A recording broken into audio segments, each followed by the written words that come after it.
नमस्कार और the deep dive में आपका स्वागत है।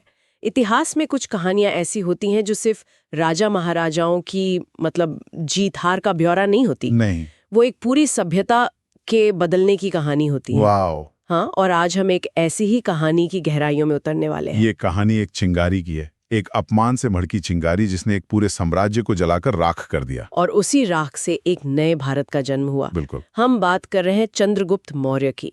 एक ऐसा नाम जो हम सब ने सुना है, पर जिनकी कहानी शायद हम पूरी तरह नहीं जानते। हाँ, ज्यादातर लोगों को बस नाम पता है।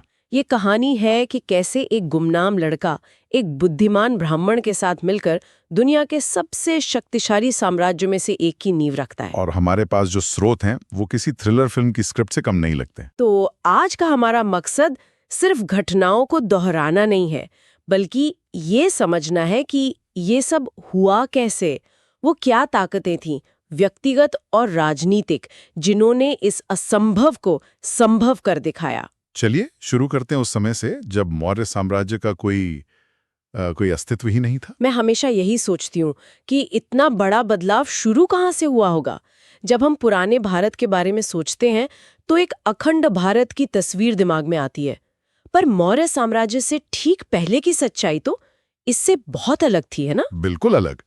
भारत एक भौगोलिक पहचान थी, पर राजनीतिक रूप से वो टुकड़ों में बटा हुआ था। अच्छा। आप कल्पना कीजिए आज के यूरोप जैसा, जहां हर देश की अपनी सत्ता है, अपनी सेना।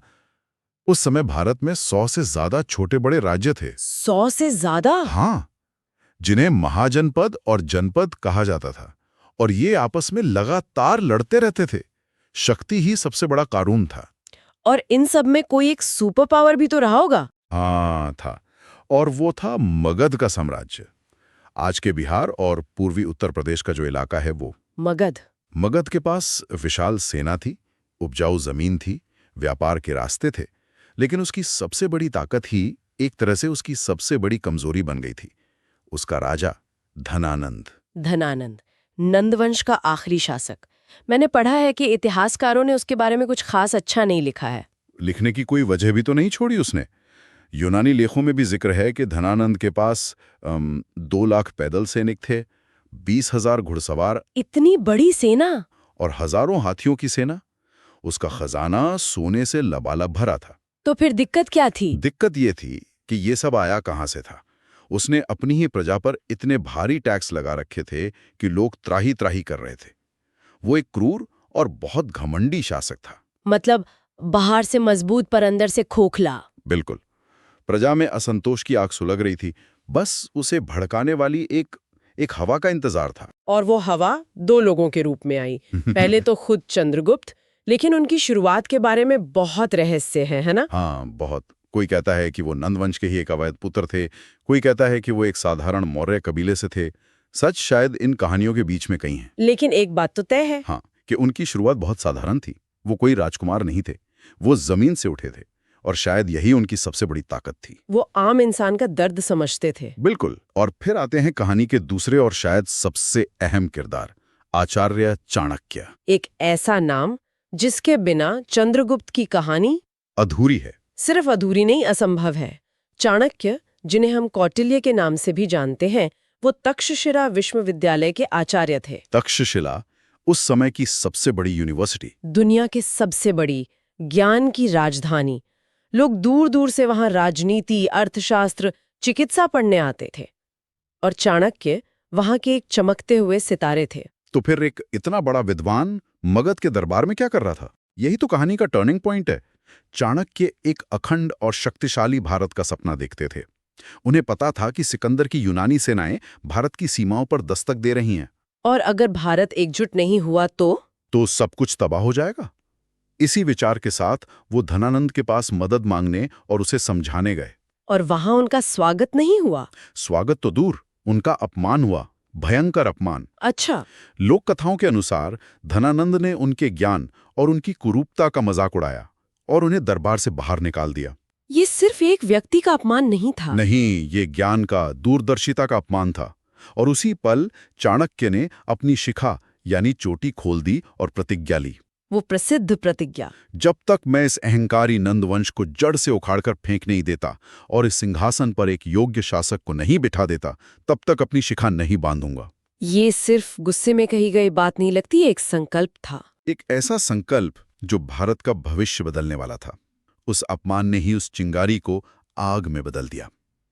चाणक्य समझ गए कि धनानंद के रहते भारत का भविष्य अंधकार में है। अब उनका एक ही मकसद था, एक नया नेता खोजना। हाँ, एक ऐसा हीरा जिसे वो खुद तराश कर सम्राट बना सकें। और वो हीरा उन्हें मिला चंद्रगुप्त के रूप में। उनकी पहली मुलाकात की कहानी भी बहुत दिलचस्प है। हाँ, कहते हैं कि चाणक्य ने चंद्रगुप्त को गांव के बच्चों के साथ राजकीय खेल खेलते हुए देखा था। राजकीय मतलब राजा मंत्री वाला खेल? हाँ बिल्कुल। उस खेल में चंद्रगुप्त राजा बने थे और अपने दोस्तों के मामलों में बड़े न्याय के साथ फैसले सुना रहे थे। चाणक्य ने उस किशोर की आंखों में एक असाधारण आत्मविश्वास देखा, एक चमक देखी।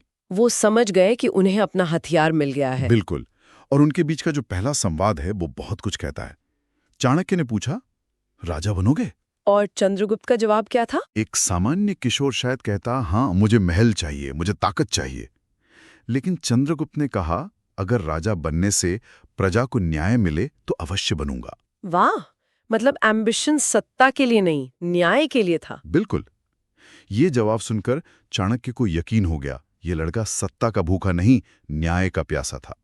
और यहीं से भारत की सबसे महान गुरु शिष्य परंपरा की नींव पड़ी। एक के पास दिमाग था, दूसरे के पास उसे अमल में लाने वाली तलवार। इसके बाद शुरू हुई एक राजा के निर्माण की प्रक्रिया। चाणक्य चंद्रगुप्त को अपने साथ तक्षशिला ले गए। तक्षशिला में तो चंद्रगुप्त की दुनिया ही बदल गई।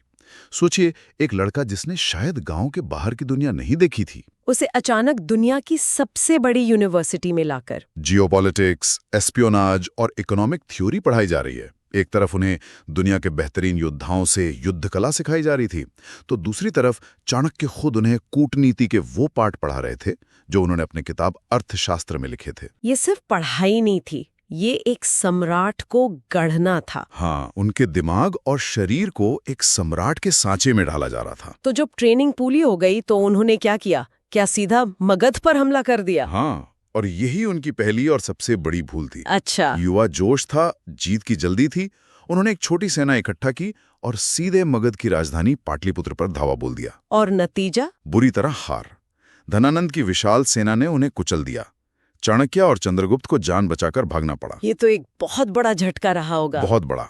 इससे ये साबित हुआ कि सिर्फ प्रतिभा और साहस काफी नहीं होता, सही रणनीति के बिना सब बेकार है। और इसी हार से उन्हें सबसे बड़ा सबक मिला, वो रोटी वाली कहानी, है ना? हाँ, लोक कथाओं के अनुसार जब वो दोनों भेष बदलकर कहीं छुपे हुए थे तो उन्होंने एक माँ को अपने बच्चे को डांटते हुए सुना। बच्चा गर्म रोटी को बीच से तोड़ने की कोशिश कर रहा था और उसका हाथ जल गया। हाँ, तो माँ ने कहा, मूर्ख, रोटी को बीच से नहीं किनारों से तोड़ो।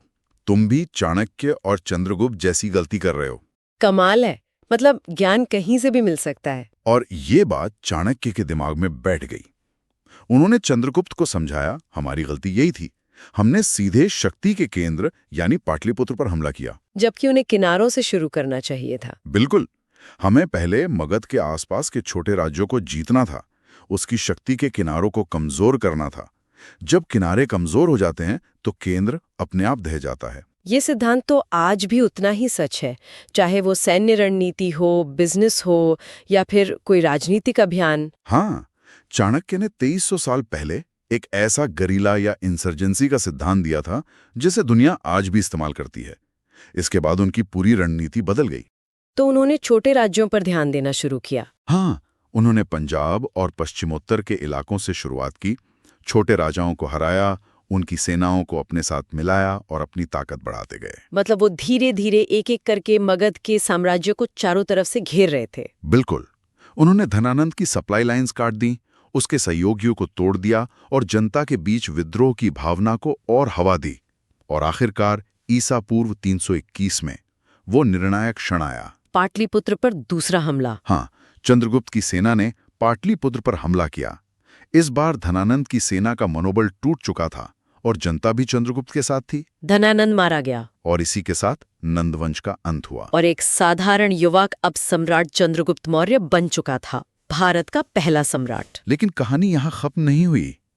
एक दुश्मन को हराया था, पर एक और बड़ा खतरा दरवाजे पर खड़ा था। यूनानी? हाँ, सिकंदर की तो मौत हो चुकी थी, लेकिन उसका सेनापति सेल्यूकस निकेटर उसके जीते हुए पूर्वी साम्राज्य पर राज कर रहा था। जिसमें आज का ईरान, इराक और अफगानिस्तान शामिल था। बिल्कुल, और उसकी सीमाएं अब मौर्य साम्राज्य से टकरा रही थीं। और दो बड़ी ताकतें ज्यादा देर तक शांत नहीं रह सकती। टकराव तो होना ही था, और हुआ भी।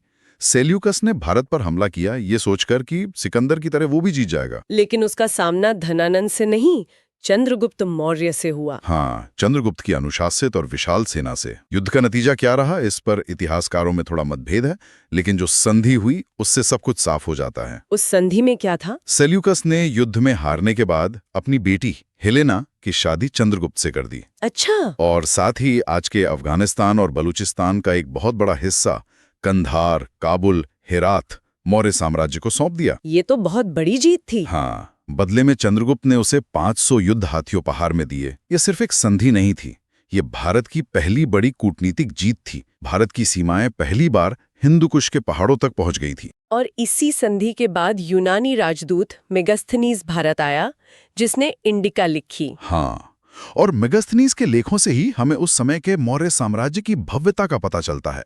उसने पाटलिपुत्र को दुनिया के सबसे बड़े और शानदार शहरों में से एक बताया। उसने लिखा कि साम्राज्य में कानून का राज था। हाँ, अपराध बहुत कम थे और लोग ईमानदारी से रहते थे। ये सब चंद्रगुप्त के सुशासन का प्रमाण था। मतलब उन्होंने सिर्फ एक साम्राज्य जीता नहीं, उसे चलाना भी जानते थे। बिल्कुल, चाणक्य की नीतियों की बदौलत उन्होंने एक केंद्रीकृत प्रशासन बनाया, एक मजबूत न्याय व्यवस्था और एक बेहद कुशल, क्या कहते हैं, गुप्तचर नेटवर्क। हाँ, जिसके जासूस पूरे साम्राज्य में फैले हुए थे और हर खबर राजा तक पहुंचाते थे। भारत सही मायनों में एक विश्व शक्ति बन चुका था। ठीक है, तो साम्राज्य बन गया, दुश्मन हार गए, देश में शांति और समृद्धि है। कहानी यहां खत्म हो जानी चाहिए थी। लेकिन चंद्रगुप्त ने जो आखिर में किया, वो शायद उनकी सबसे बड़ी जीत से भी ज्यादा हैरान करने वाला है। आप उनकी संन्यास की बात कर रहे हैं। हाँ। एक व्यक्ति जो अपनी पूरी जिंदगी लगाकर शून्य से शिखर तक पहुंचता है, वो अचानक सब कुछ छोड़ क्यों देगा? ये चंद्रगुप्त की कहानी का सबसे दार्शनिक और गहरा अध्याय है। लगभग 24 साल तक शासन करने के बाद, अपनी शक्ति के चरम पर, हाँ, अपनी शक्ति के चरम पर, चंद्रगुप्त ने जैन धर्म अपना लिया। उन्होंने अपना सिंहासन अपने बेटे बिंदुसार को सौंप दिया और एक जैन भिक्षु भद्रबाहु के साथ दक्षिण भारत चले गए। उन्होंने सत्ता का त्याग कर दिया, अपनी मर्जी से, स्वेच्छा से। और सिर्फ सत्ता ही नहीं, उन्होंने अन्न जल भी त्याग दिया और जैन परंपरा के अनुसार सल्लेखना विधि से अपने प्राण त्यागे। ये तो अविश्वसनीय है। सोचिए, जिस इंसान ने पूरी दुनिया को जीतने का सपना देखा और उसे पूरा किया, उसकी आखिरी लड़ाई किसी बाहरी दुश्मन से नहीं बल्कि खुद से थी। अपनी इच्छाओं पर, अपनी भूख पर, अपने शरीर पर विजय पाना। इतिहास में ऐसा उदाहरण शायद ही कहीं और मिलता हो। सिकंदर, सीजर, नेपोलियन सब सत्ता से चिपके रहे जब तक मौत ने उन्हें अलग नहीं कर दिया। यही भारतीय दर्शन की खासियत है। यहाँ असली जीत दुनिया को जीतना नहीं, खुद को जीतना माना जाता है। चंद्रगुप्त ने दोनों किया। पहले चक्रवर्ती सम्राट का धर्म निभाया और फिर एक भिक्षु का। हाँ, उनका जीवन इस बात का सबूत है कि शक्ति का असली मकसद उसे हमेशा के लिए पकड़ कर रखना नहीं, बल्कि उसका सही इस्तेमाल करके सही समय पर उसे त्याग देना है। तो चलिए आज की इस गहरी चर्चा को समेटते हैं। हमने देखा कि कैसे चाणक्य के दिमाग और चंद्रगुप्त की हिम्मत ने मिलकर एक बिखरे हुए देश को एक सूत्र में पिरोया। हाँ, यह सिर्फ एक साम्राज्य की स्थापना नहीं थी, यह भारत को एक राजनीतिक पहचान देने की शुरुआत थी। और इस कहानी से कुछ बहुत जरूरी बातें निकल कर आती हैं। बिल्कुल। पहली, कि एक महान दूरदर्शिता को भी उसे साकार करने के लिए एक योग्य व्यक्ति की जरूरत होती है।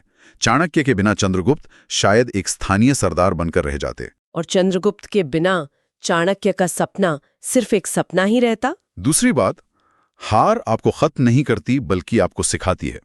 पाटलिपुत्र में मिली पहली हार ने ही उन्हें वो रणनीति सिखाई जिससे उन्होंने सब कुछ जीता। और आखिर में सत्ता का असली मकसद लोक कल्याण है और सबसे बड़ी जीत खुद पर विजय पाना है। और ये चर्चा एक सवाल हम सबके लिए छोड़ जाती है।